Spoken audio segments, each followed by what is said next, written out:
नमस्कार मंडळी, good morning. मस्त असे केळी घालून गुलगुले केलेत आज. हे बघा, इतके सुंदर लागतात ना. तुम्ही पण नक्की ट्राय करा. तळलेले. काय करायचं, गूळ घ्यायचा, गूळ खिसून घ्यायचा आणि एका भांड्यामध्ये किंवा पातेल्यात मी आता काढून घेतलं आहे.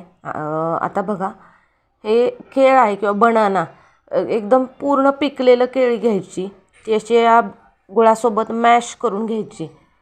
आता बघा, जसं जसं तुम्ही हे मिक्स करत जाल तसं तसं त्याला पाणी सुटतं. हे बघा असं. आता त्याच्यामध्ये थोडंसं चवीपुरतं मीठ घालायचं आणि थोडंसं पाणी घालायचं. आता याच्यानंतर याच्यामध्ये गव्हाचं पीठ घालायचं. गव्हाचं पीठ पाहिजे, आपण घरी जे चपाती जे बनवतो ते गव्हाचं पीठ.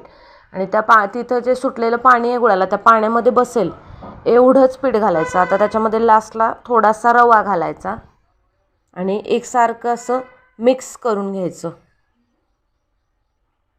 आता थोडासा सोडा टाकायचा.